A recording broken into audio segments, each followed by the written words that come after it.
They stood there, not 3 steps away from me, but like complete strangers. Daniel was busy adjusting his tie, shouting over his shoulder to someone calling him. Sarah stayed silent the whole time, her eyes never once touching her mother's coffin, fixed instead on her phone screen, fingers swiping back and forth as if searching for a way out of this place as fast as possible. Linda's funeral, the woman who once held my hand when I had nothing but an old soldier's jacket, felt colder than the nights when the wind swept in from the Ozark River in 1977, the year I built the first log cabin on this farm. Not a single tear, not a single hug, no heartfelt condolences, just awkward, empty words as if they were reading from a script. When the pastor said, "Let's have a moment of silence for Linda," Daniel glanced at his watch, let out a faint sigh and pressed the mute button on his phone, but didn't turn it off, just set it to vibrate. I heard it. The whole cemetery was dead quiet, save for the buzzing of his phone in his suit pocket and the rustling of young spring grass over the grave. I closed my eyes, trying to keep my hands from trembling as I clutched Linda's portrait. Sarah bowed her head to read a farewell speech, barely 12 sentences, then switched straight to talking about how the drive back to the city will take 2 hours with traffic. She said it so casually while her mother's ashes hadn't even cooled.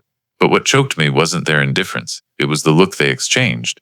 A knowing glance, a subtle nod, discreet, and something like they were waiting for some kind of agreement.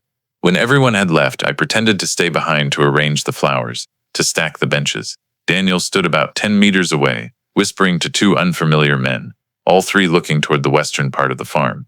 "If he signs this month, that'd be ideal," Daniel said, his voice firm. "Your team can start planning. Divide the lots from the gate to the coconut grove in the back." I couldn't see the other man's face, but I heard his reply. "The old man won't sign easily if he's still competent. Any way to make it legal?" Sarah chimed in, laughing lightly. "My dad's so forgetful now, he doesn't even know what day it is."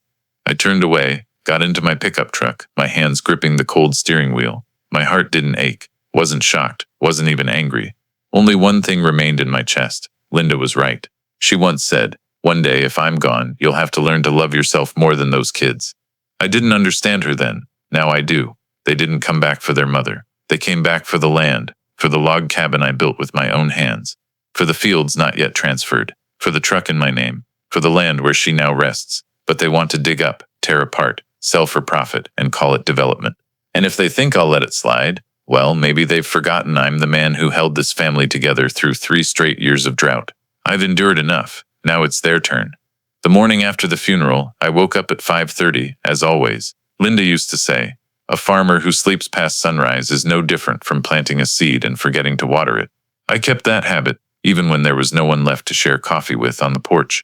The breeze from the meadow blew through the wooden fence, wafting into the small kitchen still faintly scented with the smell of funeral shrouds. But that day there was another smell, the smell of a scripted plan. Sarah, surprisingly, was up early, brewing coffee and asking if I'd thought about resting yet. I turned to look at her. She didn't look like someone who'd just lost her mother. Her eyes were clear, her tone steady, precise, like she was reading from a prepared script. Before I could answer, Daniel appeared at the door, his shirt ironed crisp, hair gelled, holding a neat stack of documents like he was about to pitch to a client. He placed the papers on the table, opened them. "I brought some forms. No rush, but if you have time, you could take a look." I looked. Power of attorney for property, power of attorney for finances, power of attorney for healthcare. A note in black ink only takes effect when you're no longer capable of managing your own assets. I gave a small smile. "You kids trying to put me in a nursing home," Sarah hurried to say. "No, that's not it. It's just you're alone and we're worried." Daniel cut in. "Plus, if anything happens, it'll be easier for Sarah and me to handle things for you. Like, if we need to sell the truck, fix the house, or pay property taxes." "Sell the truck?" I repeated, looking straight into his eyes. Daniel avoided my gaze, picked up his coffee, took a sip, and said quickly, "Just an example." They didn't know I've lived long enough to tell when someone's being honest and when they're paving the way for something worse. I didn't sign. I just nodded. "All right, leave it there. I'll read it later." Sarah visibly relaxed. Daniel smiled, folded the documents carefully, so carefully it sent a chill down my spine.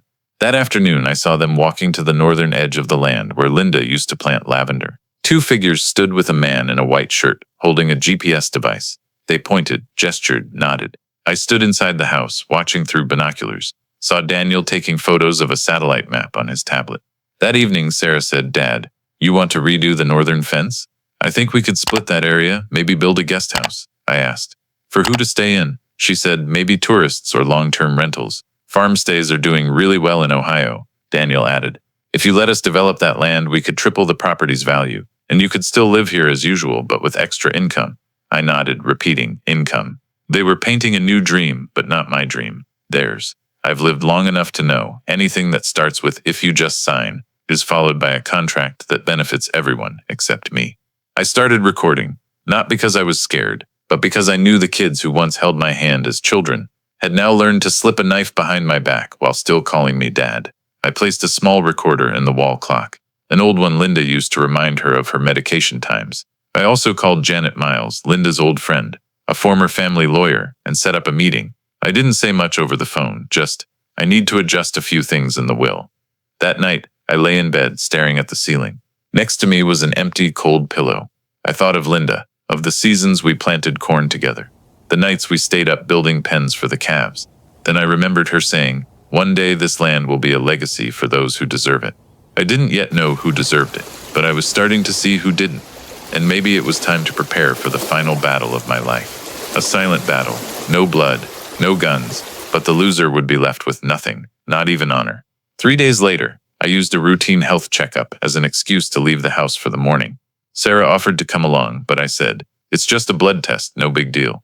I drove alone to Janet Miles' office, Linda's old lawyer in downtown Ashgrove, 40 minutes from the farm.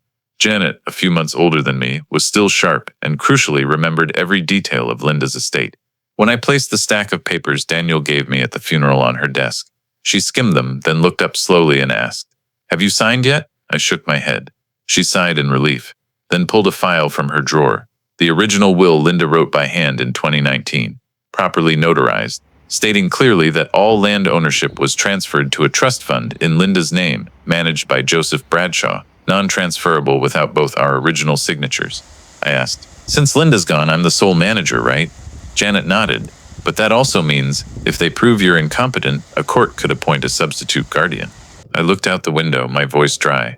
"I think the kids are planning on that." That afternoon, when I got home, Daniel was at the kitchen table, laptop open, on a Zoom call with a stranger. Sarah stood nearby, holding a file. When I walked in, they flinched. Daniel said quickly, "Oh, Dad, you're back just in time.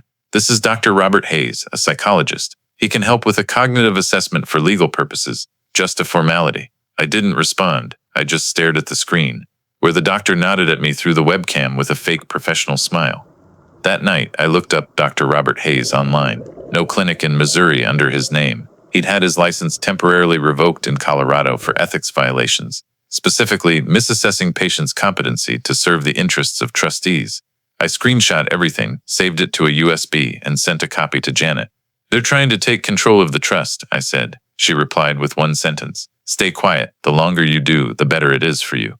2 days later, Daniel handed me a preliminary assessment from Dr. Hayes. It read, "The patient shows signs of short-term memory decline, mild paranoia, and requires further evaluation to determine the extent of behavioral incapacity." At the bottom was an electronic signature, not notarized. I pretended to skim it, nodded. "Yeah, I do forget things sometimes." Sarah jumped in. "See, if you let us handle the finances, it'll be easier for you. All the paperwork, property taxes, insurance, we'll take care of it." I nodded. "All right, I'll think about it." That night, I went to Linda's room. I opened the third drawer where she kept savings books and handwritten letters. Under an old wool scarf was a leather notebook. Linda's Legacy Trust, original. I flipped through it. Every asset, document, bank account, meticulously recorded. There was a note in Linda's handwriting. "If you're reading this, I'm probably gone. Don't let anyone touch what we sweated to build, even if they call you Dad." I sat still, then took my phone and turned on the recorder. From that day on, every time Sarah and Daniel talked, I recorded. A week later, I heard this. "Sarah, if he doesn't sign, we'll push. We've got the medical file. It'll be easy in court." Daniel, "With the trust, if we prove he's senile, we'll be appointed guardians. One shot, done." Sarah, "The northern plot's value is up now. If we subdivide before summer, we'll double our profit." Daniel, "Dad's just a name on paper. He'll go downhill sooner or later. The key is we act before he figures it out." I sat in my truck, listening to that recording 3 times. Not a single tear. Just a strange feeling running down my spine. I was living with 2 strangers in the very house I poured my blood and sweat into. And those 2 strangers called me Dad. When I walked into the house, Daniel asked, "Where'd you go, Dad?"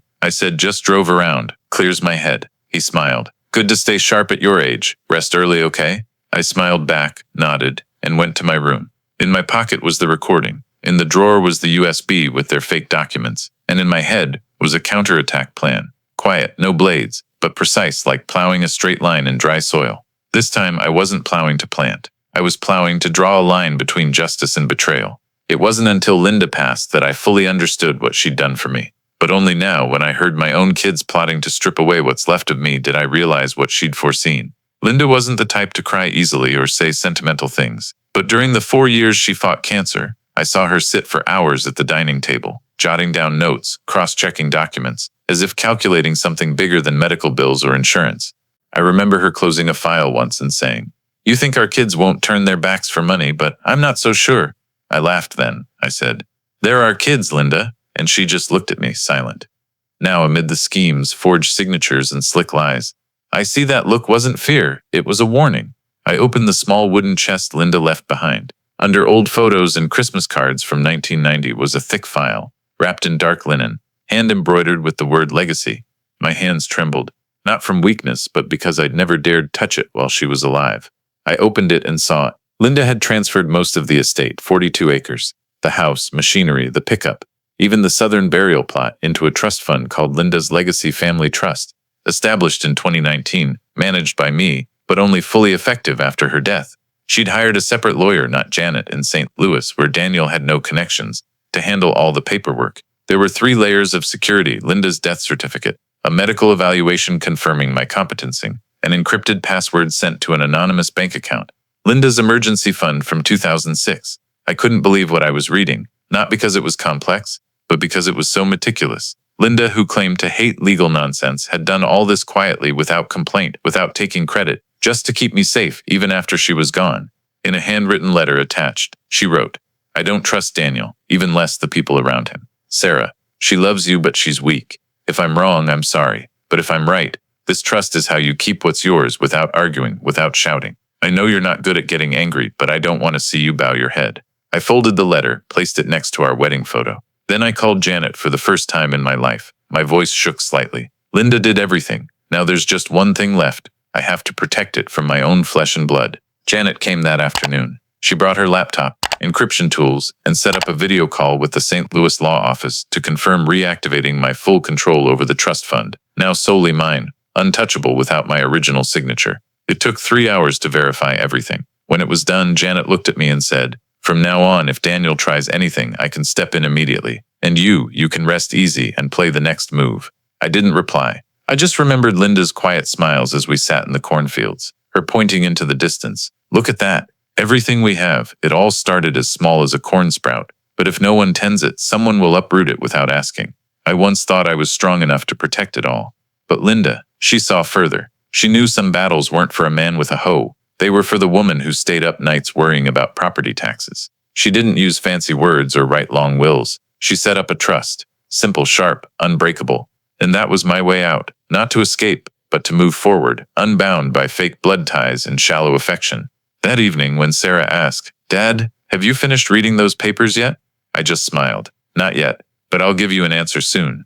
Daniel chimed in. "No rush, Dad. The other parties just sent preliminary documents. Take your time." I nodded, poured tea, looked out the window. In my heart, I saw Linda standing on the porch, arms crossed, her eyes half scolding, half smiling. She didn't need to win any battles because she'd placed all her pieces on the board before anyone thought to play.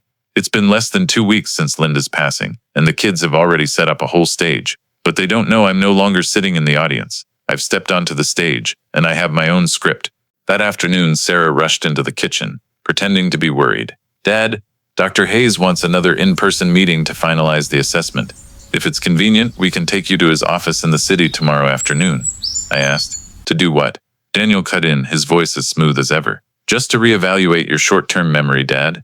If there's nothing wrong, we won't need any further paperwork." I smiled. "All right, let's go." That night, I called Janet.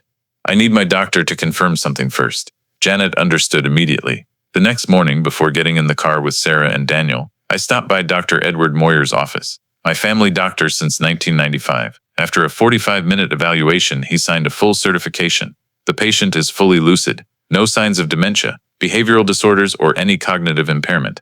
There was a video of the session, a live signature, and notarization from the local office. I tucked the certification into my jacket pocket, next to a pocket recorder the size of 2 fingers. Daniel picked me up at the parking lot of a private clinic on Denver Street. Dr. Hayes' office was in a commercial building, ground floor coffee shop, first floor with 3 leased rooms, no medical signage, just a small laser-printed nameplate, Robert Hayes, Consulting, Assessment, Financial Reorientation. I almost laughed. In the meeting room, Hayes offered me a seat, poured a glass of water, and started with questions. Who are you living with? What day was it last week? When did your wife pass? I answered slowly, pausing a few seconds on the number questions. Then I said something not in their script.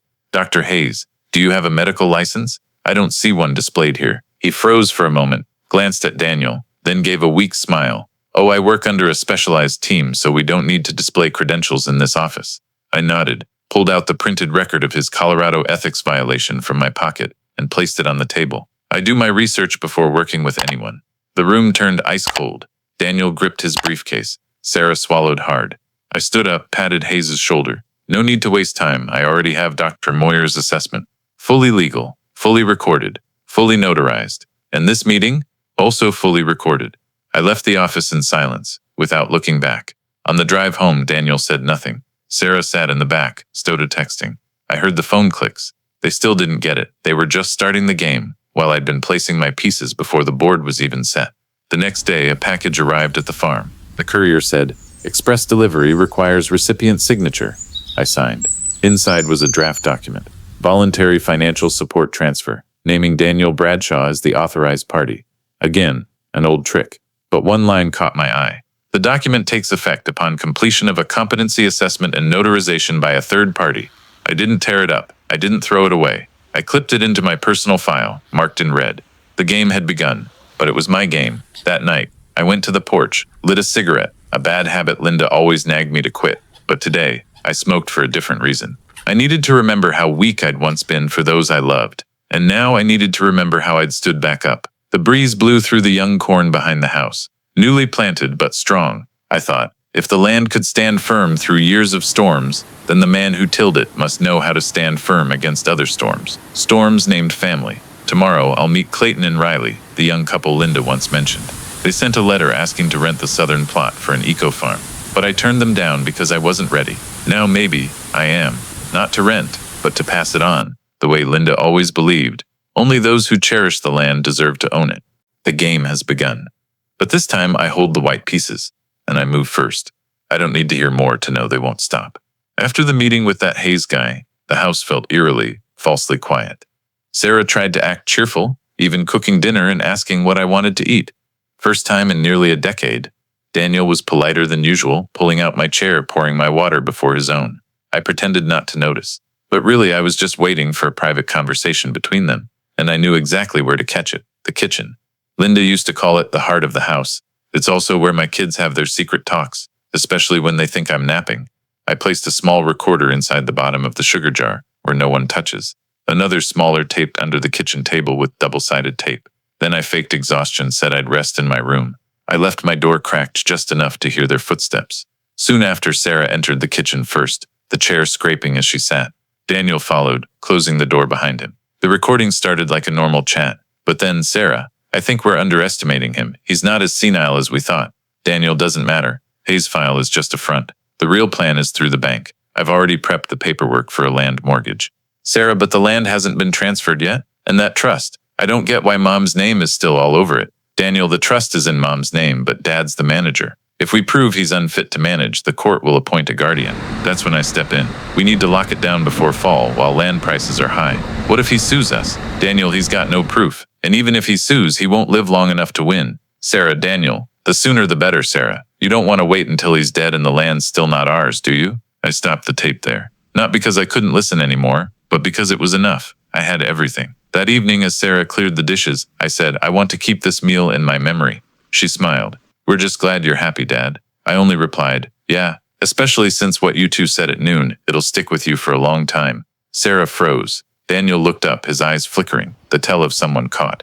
I didn't say more, just stood, went to my room, grabbed the USB with the recording, slipped it into an envelope, and wrote on it, to Janet, activate Plan 2. The next morning, Janet called. I've listened. Want to file it with the court now? I said, not yet. Wait a bit. I want to see how far they'll go. I also sent a second, shorter recording to Clayton and Riley with a note. If I disappear from the farm within the next 30 days, ownership transfers to the trust as agreed. I'm not afraid they'll make a move. They don't have the guts, but I know from now on, every step they take is in my hands. That afternoon, Daniel came to my door, knocked lightly. Dad, this weekend the county office is holding a session on converting farmland to commercial use. Want us to sign you up? I opened the door, looked him in the eye. Sure, sign up. But don't forget to bring the death certificate, your mom's. Daniel froze, confused. I shut the door. Some answers don't need explaining, and some chess games don't need a declared checkmate. They still know they've lost. I woke up early, as always. But this morning, I didn't brew coffee. I just stood by the kitchen window looking at the western plot where Linda once grew lavender that painted a corner of the sky purple.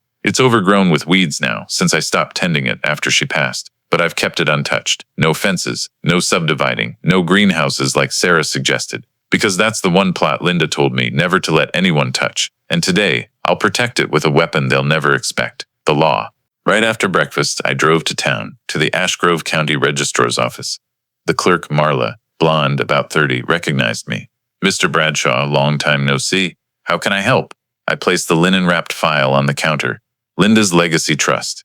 She carefully flipped through, checked the system, confirmed that all plots, 47B, 47D, including the main house, grain barn, farmland, and irrigation pond, belonged to the trust. They couldn't be transferred, mortgaged, or repurposed without my live signature and client verification. I asked, is anyone else authorized to act on this in the records? Marla shook her head. No, just you. And since Mrs. Linda passed, ownership is fully consolidated under the current manager, you. I nodded. So if someone submits a request to convert to commercial use without my signature, she replied, it'd be rejected at the first step. We've seen a few of those get sent back. I thanked her, shook her hand, and left. Nothing more needed. I just needed to know one thing. They'll never touch this land, even with a team of lawyers. That afternoon, I pretended to check the cattle pens, really, to watch what my kids were up to next. Sure enough, Daniel met a stranger, same slick suit, pointy shoes, pointing toward the fence line. I put in my earpiece. The guy said, if we split it into 3 lots, about 14 acres each, we can build prefab houses, upgrade the access road for a residential plan. Daniel nodded. If we secure the paperwork in the next 60 days, you can start moving forward. I gave a faint smile. Paperwork. They're trading on something they don't own, like selling a ship before the first plank is laid. But I didn't interrupt. I let them talk. Let them climb a little higher before they fall. That evening, Sarah called me to the living room. On the table was a new stack of papers, neatly bound. Dad, this is a financial plan for turning the farm into an agricultural service and resort combo. There's an investor from out of state interested. I didn't answer. Daniel jumped in. They're ready to invest $300,000 upfront for infrastructure, but we need to prove land use rights. We need your signature. I put on my glasses, opened the first page. My eyes stopped on a small line below. Commitment to allow full use of land parcels 47BCD as secondary collateral within 90 days. I looked up straight into Daniel's eyes. You sure you know what you're doing? He nodded, confident. Dad, we're not taking anything from you. It's just leveraging to create new value. This is the future. I gave a slight nod. Yeah, true, but not my future. I gathered the papers, tied them back, and stood. I think you two should plan to leave this week. Both froze. Sarah asked, what do you mean? I looked at the wedding photo of me and Linda on the wall. It means starting tomorrow, this land won't be a place you can come and go like it's home anymore, because it never was yours, and it never will be. Daniel clenched his fist. You can't do this. We're your kids. I looked back, my voice lower than ever. Then why are you trying to sell the land your mother's buried under without a word? No one answered. Sarah turned away. Daniel looked down. I turned, walked to my room. Before closing the door, I called out, if you want land, first, learn to respect the one who tilled it their whole life. You never did. The door shut. Outside, the wind picked up. Fall was coming, and I was ready to cut the rotten roots from this family tree before they ruined the whole harvest. The next morning, while Daniel and Sarah were still locked in their rooms, I drove alone to the south side of town, to a small cafe called Maple and Steam, where I'd arranged to meet Clayton and Riley. I'd barely spoken 3 sentences to them since they visited the farm 2 years ago, with their green dreams and bright eyes. Linda was the only one who stayed to hear them out, while I just brushed it off. But Linda, as always, saw what I missed. I arrived early. Riley was already there, short hair, worn flannel shirt, clutching a notebook full of sketches and notes. Clayton came after, carrying 3 reusable cups. 1 hot black, no sugar, just how you like it, he said, his voice so genuine it made me uneasy. I sat down. No beating around the bush. I want to transfer this land. But I don't want it turned into a restaurant, hotel, or some eco-resort chain, I started. Riley tilted her head. What do you want, sir? I want the land to stay land. Whoever takes it has to understand every inch is sweat, calluses, years of honest living and working, not to be developed for trends. Clayton nodded, his eyes more serious than I'd ever seen. Riley and I aren't planning anything big. We just want a small educational farm where kids can learn to grow vegetables, raise chickens, harvest by hand, summer survival skills classes, winter mushroom and greenhouse crops. Riley opened her notebook, showed me, no grand blueprints, just pencil sketches, careful notes, preserve the soil structure, leave the northern plot untouched, maintain the existing fish pond, plant a strip of purple flowers to honor Mrs. Linda Bradshaw. I couldn't help a small nod. I looked straight at them. I'll sell you the land, the entire southern and eastern plots, 40% below market value, but with conditions, no transferring it for 10 years, no building non-agricultural infrastructure, no disclosing this to anyone, especially my 2 kids. Clayton looked surprised. Why keep it secret?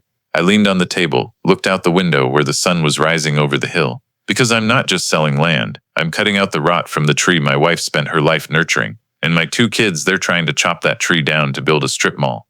Riley squeezed my hand lightly. We promise. We won't let you down. I pulled out the contract Janet and I had drafted with all the terms. Everything would transfer through the trust, effective only when I left the land or died. This deal stays confidential. But in the next 60 days, you 2 start working the land, fixing up the eastern barns. I'll pretend it's a lease. When the paperwork's done, I'll leave quietly like I was never here. Clayton hesitated. Where will you go? I looked at my cooled coffee. Somewhere Linda always wanted to go. Costa Rica. She loved the coffee flowers there. Said if she had another life, she'd start over in a place where no one knew her name.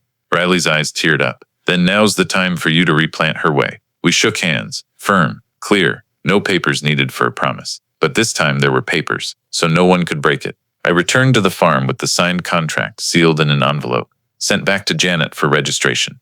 At the gate, I saw Daniel on the phone, looking frantic. I caught words like deposit, transfer, second power of attorney. Probably trying to push a land sale he thinks he controls. But it's fine, let him keep playing his act. The deeper he goes, the harder the fall. That evening, I quietly went to the eastern plot where Linda's old horse barn stood.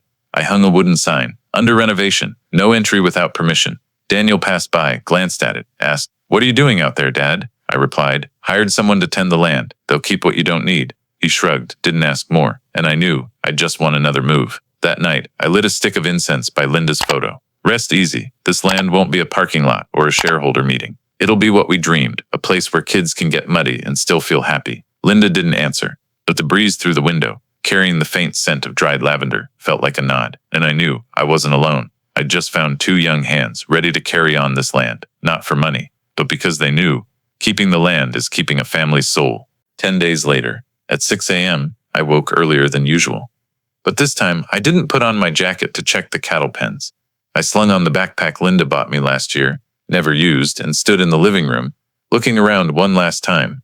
This house, every wooden beam, every crack in the floor, every crevice in the windows bore my angle and Linda's touch.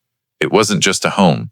It was proof of a lifetime built together. I left 3 things: a sealed envelope on the kitchen table, a stack of signed documents with Janet to transfer the southern and eastern plots to Clayton and Riley after 30 days, and finally, the keys to the pickup truck.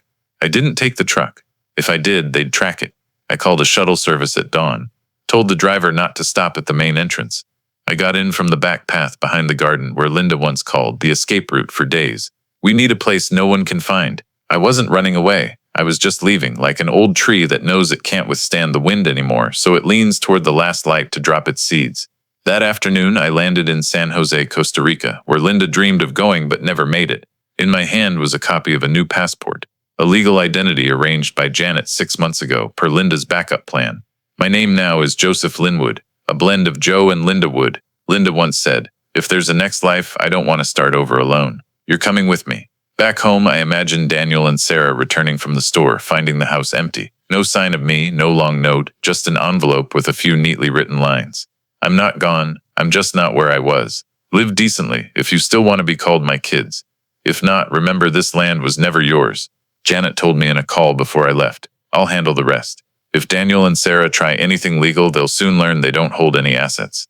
I smiled. Let them try a bit more. Sometimes crashing is a lesson in growing up. In Santa Elena, northwest of San Jose, I rented a small house by a coffee farm, quiet, with a view straight into the cloud forest. The landlord, a local widow, speaks broken English but is kind. She gave me a discount if I helped with her vegetable garden. I agreed. In my life, I've never been afraid to get my hands dirty, only afraid of a dirty heart. The first week there, I didn't turn on my phone. No internet, no news. Each morning I walked to the garden, watered plants, harvested greens, learned a few Spanish phrases like Buenos dias, gracias, then quietly read Linda's handwritten letters. One from 2017 when she first learned she had stage 2 cancer. I'm not afraid of dying. I'm only afraid you'll be left with people who no longer know how to love. I understood that fear because I've lived through it. But what Linda didn't expect was that I didn't let it swallow me. On the 12th night, I turned on my phone. 38 missed calls from Daniel, 22 from Sarah, and a long text from Janet. The kids came to my office this morning. I showed them the trust documents, recordings, bank records, and transfer agreement. Daniel slammed the table. Sarah cried. I told them, your parents left the land, not for you to split, but to preserve. They left without a word. I replied with one line, don't respond further. Let the wind handle the rest. And I stepped onto the porch where a light rain began, the first I'd seen in this land. The smell of wet earth rose, reminding me of the first planting season with Linda, when we had just one yellow bulb and 2 wooden chairs. I closed my eyes. In the rain, I heard Linda's voice. Not clear, not sharp, but gentle like a breeze through the trees. You're not gone. You're just starting again, right where I'm waiting. And I smiled, because I knew this wasn't the end. This was a new planting season. After that first rainy afternoon in Santa Elena, I settled into a strange kind of silence. No noise, no news, no heavy footsteps trailing behind me like at the old farm. But in that very peace, a small worry began to smolder. Not because I missed home, but because I knew the silence from Daniel and Sarah was a bad omen. I didn't expect apologies. I didn't hope they'd realize anything after the legal slap they'd just received. But I knew my son Daniel isn't the type to give up after one defeat. He's persistent, stubborn, and when he can't win with paperwork, he'll try a shortcut. I called Janet after 10 days of no contact. Her voice dropped after the first sentence. They went back to the farm. I figured, I replied. Daniel hired people to fix up the front, planning to seal off the main house, telling neighbors my dad's senile, he's gone missing. They also filed a new incompetency claim with the court, but I stopped it at the first step with a formal objection, backed by all the evidence. Most importantly, that house, it's changed hands. I sat quietly in an old wicker chair, listening to the afternoon rain patter on the tin roof. Janet continued. Per the trust terms and the transfer you signed before leaving, the house and land are fully in the trust's control outside personal jurisdiction, and the trust has been assigned to Clayton and Riley as scheduled. I nodded as if to reassure myself. Everything's on track. But deep down, something still felt unsettled. That night, I got the first text from Sarah. One line.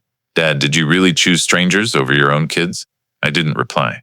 The next morning, Riley called me on Zoom. She stood on the wooden porch where Linda used to hang lanterns every Christmas. Her voice trembled with emotion. I know it's not the best time, but I just wanted you to know we've officially moved in. Everything's being redone, just like the plans I showed Mrs. Linda back then. Clayton stepped out behind her, waving. I replanted the whole lavender garden, and the pond out back. We kept it as is. No filling, no building. I choked up, unable to speak. Part of me wanted to say thank you. Part wanted to say I'm sorry for not trusting you sooner. But I just looked at them through the screen, smiled, and nodded. The way Linda used to when I couldn't put my heart into words. Before ending the call, Riley said softly, one thing we weren't sure if we should mention, but yesterday Daniel came back. He stood outside the north fence, staring in for nearly 10 minutes, saying nothing. Then he left. I looked toward the Costa Rican hills where clouds were curling like a curtain, and I knew Daniel's game was over. No announcement needed, no explosion, just one look at a locked gate, to realize that house was no longer his.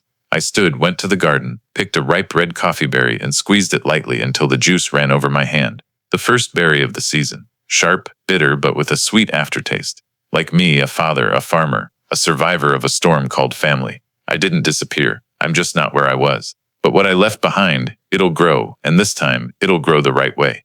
I thought it was over after Clayton and Riley moved in, after the warm Zoom call, after Daniel's silent stare through the north wooden fence. But I underestimated him.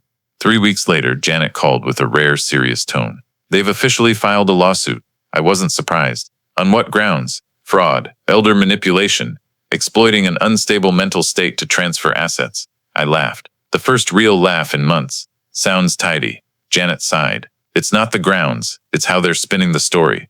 I sat up straight, voice low. Go on. They hired a PR firm to push stories in local magazines. That you, their father, were manipulated by 2 strangers, meaning Clayton and Riley, to sell the land dirt cheap. They're painting you as a frail veteran, legally trapped while emotionally unstable after your wife's death. I exhaled, staring at Linda's photo on the rental room wall. They're trying to make me a pitiful old man conned by strangers. That's not all, Janet continued. They're suing me, the law firm, and the notary that certified the transfer. They're going big, either win big or lose everything. I was silent for a few seconds. What do I need to do? Janet replied. Nothing. We're ready to countersue, and this time, it's not just defense. We're suing for slander, intentional harm, and falsifying medical records. I frowned. Falsifying? Yes. They submitted a new psychological evaluation, dated after you left, signed by Dr. Robert Hayes, the guy whose license was revoked. I didn't need to hear more. I knew I wasn't wrong, and this time, I wouldn't show mercy. 2 months later, the preliminary hearing opened in Ashgrove County. I wasn't there. Per legal designation, Janet and the firm's lawyer represented me fully, but I got the full video of the trial, and I watched it from start to finish, alone in my small Santa Elena room, where the scent of coffee and the chirping of crickets blended like the wordless music Linda loved. In the video, Daniel walked into the courtroom in a navy suit, eyes arrogant, mouth curled in a polite smile. Sarah sat beside him, clutching a tissue, eyes trying to glisten as if ready to cry at any moment. Before them was their lawyer, a balding man with a sanctimonious voice. Their lawyer spoke first. My client, Mr. Bradshaw, was the legal manager of the trust fund. But in a period of emotional instability after his wife's death, he was approached by 2 strangers, persuaded and signed over all assets to them at 40% below market value. This is clear evidence of exploitation, elder abuse, and emotional manipulation. The court asked for evidence. They presented the letter I left when I departed, a clipped conversation between me and Sarah from months ago, and finally Hayes's fake evaluation. That's when Janet stood, opened her laptop, and played the kitchen recording. Daniel, he's got no proof. Even if he sues, he won't live long enough to win. Sarah, the North Plot's value is up now. We need to push him to sign before the market drops. Daniel, Dad's just a name on paper. He'll go senile sooner or later. Just do it fast. No one in the courtroom spoke, only the recorder's silence chillingly loud. Next came Dr. Edward Moyer's file, confirming my competency before I left. Then the video of the full exam, notarized. Then Linda's original documents, handwritten, signed in person with the encrypted bank account verification. The countersuit followed. Daniel and Sarah were charged with slander, falsifying medical records, using media to cause reputational harm, trespassing on property they no longer had legal rights to, attempting to dispose of assets through fraudulent legal means. The judge ruled that day. The plaintiff's lawsuit was fully dismissed. The countersuit was upheld. Daniel and Sarah were ordered to cover all legal costs, retract all false articles, and were barred from accessing any trust land for the next 10 years. I sat there watching the screen, feeling no joy, just a weightless sensation, like a husk peeling away from the seed. Janet called right after the trial. She laughed, a rare sound. I told you, Joseph. They thought they were playing chess, not knowing you'd set the board long ago. I smiled back. I didn't play chess. I just followed the rules like Linda wanted. That night, I brewed a black coffee, opened my photo library. A picture of Linda sitting in the lavender field, holding a straw hat, a small but clear smile. I stood behind, sweaty white shirt streaked with dirt. I zoomed in, not to see Linda, but to see myself back then. A man who didn't yet know he'd be betrayed, but also didn't know that one day that very betrayal would help him see who truly deserved to inherit. And I whispered to myself, Linda, rest easy. I didn't just win. I kept my promise. No one can touch your land if they don't deserve it.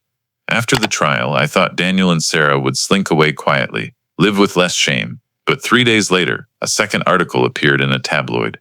Elderly man robbed of farm by own children. Shocking Ashgrove inheritance scam. Attached was a poorly edited photo of me and Linda, paired with a sensational headline, Bradshaw Legacy, from farm dream to dirty inheritance game. I wasn't angry, I just felt tired. Janet wasn't as calm as me. They're trying to salvage what's left by stirring up media noise, but that's exactly what'll kill the Bradshaw name they're clinging to. I paused for a few seconds. I'm ready. And as expected, days later, the town council called an emergency hearing over the scandals surrounding the once influential Bradshaw family. The Bradshaw name was tied to land, local politics, charity campaigns, and a near 50-year agricultural legacy. But after 3 months of legal battles, it began to crumble. The Ashgrove Tribune, a respected paper far above the tabloids, published an investigative series. Daniel Bradshaw used agricultural conversion as a front to secure funds from shady investment groups. Sarah Bradshaw was behind 3 eco-development projects halted for lacking legal grounds. Most crucially, both had manipulated their father Joseph Bradshaw's medical records to seize assets. The result, charities cut the Bradshaw family from donor lists. Investors pulled funding from any project tied to their name. And Ashgrove, the town that once named a small square after Linda Bradshaw, renamed it Lavender Hill at the community's request, honoring her alone, not her husband or children. Janet called, her voice gleeful. "You don't need to sue anymore. The town's ended the Bradshaw legacy for you." I smiled faintly. I never cared about keeping the name. What I kept was the land Linda lies beneath. That afternoon, I got a handwritten letter from Clayton, sent from Ashgrove. "Mr. Joseph, I know you might not care about gossip anymore, but I thought you should know. Last week, the townsfolk held a small ceremony at the farm, now Lavender Hill. Over 200 people came. The local kids, guided by us, planted lavender seeds and hung cards on the wooden gate where Mrs. Linda stood to greet the first winter. An 87-year-old woman held Riley's hand and said, 'Linda gave me a loaf of bread when I lost my husband. I'll never forget. You're not here, but you're in her spirit still is.' I read the letter 3 times, then folded it, placed it on the small altar by Linda's photo, next to the incense I light every Sunday night. And I knew the Bradshaw name might be dead, but Linda lives on, not in headlines, but in the lavender, in the townsfolk's eyes, in the muddy hands of kids learning to plant seeds. That evening, for the first time, I sat down to write a letter to Daniel and Sarah. Not long, not bitter, just a few lines. As of today, I'm no longer a Bradshaw. I'm Joseph Linwood, Linda's husband, a man who tills the land, not reputations. I wish you peace if you still know what peace is. I signed it, sealed it, stamped it, sent it, expecting nothing in return. Because I'd let go of the name I carried my whole life, to keep the one thing still pure, the love and integrity of a woman named Linda. Every morning in Santa Elena, I wake when the fog still hangs.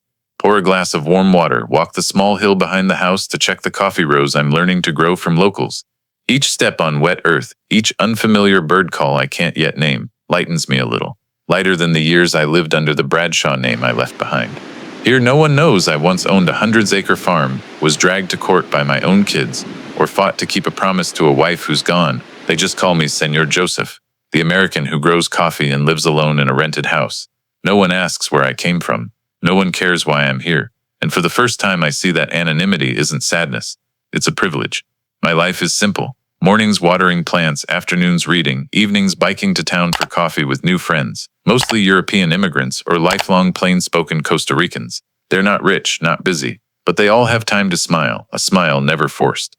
I started learning Spanish seriously, 1 word a day. I stick notes around the house. Agua is water, cielo is sky, corazón is heart. I learn enough to chat with the old landlady, and most importantly, to talk to the 2 kids next door. They're Mateo and Sofia, 8 and 11. Children of a Guatemalan couple renting nearby. Every afternoon when I water plants, they run over to help, asking for nothing but a handful of roasted sunflower seeds. They call me Abuelo Americano, American Grandpa. One afternoon, Mateo asked, "Grandpa, do they grow coffee in America?" I smiled. "Some, but not much. In America, people grow money more." He didn't fully get it, but Sophia nodded. She said, "It's poor here but happy. My mom says so." I thought for a moment, then said, "Right. Because here no one tries to take what isn't theirs." Sophia looked at me, her eyes startlingly clear. "Like a tree, right, Grandpa? Whoever plants it gets to pick the fruit." I looked at her, a skinny girl, messy hair, feet caked in dirt, and suddenly remembered Linda's eyes from her youth, just as clear, just as kind, just as trusting in what's right, and I felt at peace. In my 3rd month in Costa Rica, I got a letter from Janet. Inside were 2 copies, confirmation of the completed transfer of all land ownership to Clayton and Riley. Neither court's final ruling, no Bradshaw family member can claim or interfere with the assets for 10 years. I folded the letter, carefully placed it in the small wooden drawer by my bed, where I keep the most important things. Not because I fear losing them, but because I want, if I close my eyes here one day, someone to open it and understand. I didn't run. I just chose to start over, where no one can steal my life again. That night I sat on the porch, brewed a ginger tea. No coffee, because Linda once said coffee's for waking, tea's for letting go. I looked to the horizon, where clouds and mountains blended into a boundless streak of color.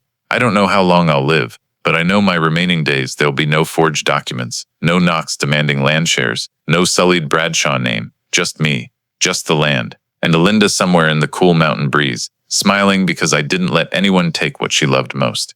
This life no one can steal, because I chose to live it, not for fame, not for wealth, but for freedom. I got an email from Sarah on a Tuesday morning while pulling weeds by the young coffee rows. My inbox is usually empty, save for ads from the town's used bookstore or monthly rent bills. But the address sarah.bradshaw@ stood out like a strange breeze through walls I thought I'd built solid. Subject line, Dad, if you still read what I write. I washed my hands, made a warm lemonade, and opened it. Not too long, not too emotional, but I read slowly, not out of sentiment, but to be sure I didn't miss any truth hidden behind polite words. Dad, if this reaches you, I just want to say I'm sorry. I didn't think things would go this far. I just wanted to protect the assets I thought were mine. I didn't know Daniel was doing such awful things behind your back. And when I found out, it was all out of control. I've read all of Linda's files. I understand why you did what you did. We've lost, not just the land, but the right to be called heirs. If you can't forgive, I accept that. But if you could, just once, I still hope to hear your voice call my name like before. I set the glass down, leaned back in my chair, eyes fixed on the western mountains glowing with sunlight. No anger, no pain, no tears. Because I know I once wanted this letter. 30 years ago when Sarah moved out because she didn't want to be trapped by old farmer thinking. 10 years ago when Linda cried because Sarah visited for just 2 hours each Christmas. Still acting rushed like she owed the world an explanation. And especially 3 months ago when I stood in the backyard, holding the court's rejection of their summons, thinking, just one apology from her, I'd reconsider. But now I don't need it anymore. An apology, like rain, only matters when it falls in the right season. When the harvest is done, the soil cracked, and hearts have changed, it only washes away what needs to stay buried. I didn't reply, but I didn't delete it either. I printed it, folded it in quarters, placed it in the drawer with Linda's handwritten letter. As a small reminder, people can be wrong and know they're wrong, but that doesn't mean they deserve another chance. That afternoon, I walked to the town market, bought some banana bread and a small bouquet, then stopped by the landlady's to ask permission to plant a lavender bush under the west window. She smiled, nodded. Plant anything you want. This house is coming alive because of you. I didn't reply, just knelt, dug a hole, placed the seedling in the soil, and covered it gently, like Linda did when planting flowers. No one can change the past, but I can plant the present with what my kids never understood: persistence, silence, and a faith that needs no name. And if one day Sarah actually comes here to these Costa Rican mountains to ask me one last time, Dad, can you forgive? I'll smile, gently reply, I forgave long ago, but that doesn't mean I'll let you back into the place you tried to destroy, because some doors once closed stay closed forever. One morning in mid-October, after days of lingering rain, I was wiping leaves on the orchids by the windowsill when a car stopped at the gate. No one visits unannounced in these mountains, especially at that hour when locals are busy picking coffee and tourists are still asleep. I stepped out and froze. Sarah. She was thinner, hair disheveled, carrying an old backpack, jacket streaked with mud. Her face was gaunt, her eyes no longer holding the cold gaze of the daughter who once saw land as a tradable asset. I said nothing. Neither did she. We stood there, two strangers sharing the same blood, the same home for decades, now unsure where to begin. I went inside, poured 2 glasses of water, set them on the wooden porch table, and pointed to the chair across. Sarah sat, slowly, each movement heavy. Why are you here? I asked. No preamble. She looked down. I don't know. Maybe because I have nowhere else to go. I waited, and she began to talk. Daniel left Ashgrove a week after the trial. He took the remaining money from their joint account, later revealed to be an advance from a sham real estate deal he signed as my legal representative. Sarah was left with mountains of debt, her reputation in tatters, her job gone. All I have left is the Bradshaw name, and even that no one wants to hear anymore, she said, staring at the hills. I didn't comfort her. I didn't mock her. I said only one thing. That's the price of putting ambition above honesty, of treating land as a commodity, not the blood and sweat your mother poured into it. She cried, not the tears of a scolded child, but of someone finally understanding they'd lost forever what mattered most: trust. Sarah asked to stay one night. I agreed. She slept in the spare room, always empty. I didn't lock the door, but I didn't open my heart either. The next morning she left a note. I know you don't need me anymore, but I want to say, I get it now. About the land, about Mom, about the respect I traded for an illusion. I don't expect forgiveness, just to be remembered, as someone who once carried the Bradshaw name, but learned to bow her head. I read it, then burned it, letting the ashes fall into the soil where the lavender grows. Not to erase it, but to turn it into fertilizer for what's to come. This year, my first coffee harvest in Santa Elena exceeded expectations. The first batch was sun-dried, hand-roasted, and packaged by hand, labeled La Tierra de Linda, Linda's land. I didn't start a company, didn't register a brand, just small scale, enough to sell to local cafes and gift to a few special people. 1 bag went to Riley and Clayton. I included a handwritten card. I don't grow coffee for money. I grow it to raise something from my own hands. that no one can steal, fight over, or sue for. Clayton replied with a photo. 2 neighbor kids reading under a lavender tree, next to a wooden sign. Lavender Hill Community Garden, in honor of Linda Bradshaw. I smiled. Linda would love that. In December, Janet called. They've officially removed Bradshaw from all town records. No legacy, no structures, no public facilities bear the name anymore. I nodded. Good. I never cared about being named. I just needed what truly matters to be preserved. She laughed. And you did it, Joseph. Not by fighting, but by staying steadfast. Some backpackers passing through town asked me, "Why come to Costa Rica at your age? To retire?" I smiled. No, to start over, and to keep the one thing no one can take, self-respect. I didn't take revenge on Daniel. I didn't expose Sarah in the media. I didn't use the land to humiliate anyone. I just took back what was mine, and let the rest fall away like weeds that can't survive a drought. That evening, I sat alone on the balcony, sipping coffee from the first roast, bitter, but with a sweet aftertaste like my life in the end. I looked at Santa Elena's sky, where stars shine, where mountain winds carry the scent of leaves, earth, and untouchable years, and I thought to myself, I didn't take revenge. I just lived so no one would dare underestimate me again. In today's America, a society that champions individual rights, property freedom, and inheritance, the story of Joseph Linwood is a profound reminder that not every piece of land, home, or asset should be seen as a commodity to divide, price, or develop. When Daniel and Sarah, his own children, returned not to grieve their mother's death but to chase untransferred deeds, it wasn't just a betrayal of blood, but a reflection of a modern illness, viewing aging parents as burdens and their legacy as a financial opportunity. Joseph didn't choose revenge through force or public shaming. He fought back with planned kindness. He recorded, set up a trust, found young people who truly valued farmland, and withdrew from the dispute. And when Sarah wrote to apologize, he didn't forgive to rebuild family, but to lighten his own heart while keeping an uncrossable boundary. This is the key lesson. Forgiveness doesn't mean allowing someone to repeat harm. In an American society, where individual rights are legally protected, but easily exploited by those closest, learn to prepare legal documents, write clear wills, and don't yield to sentiment when your worth is trampled. Because sometimes, living quietly with a coffee patch and a new name in Costa Rica is the strongest response to those who once dismissed your kindness. If you believe kindness and integrity still have a place in this world, don't forget to subscribe to join us in sharing stories like Joseph Linwood's. Thank you for following to the end. See you in the next video with another journey, where justice doesn't need to shout, but still makes betrayers bow their heads.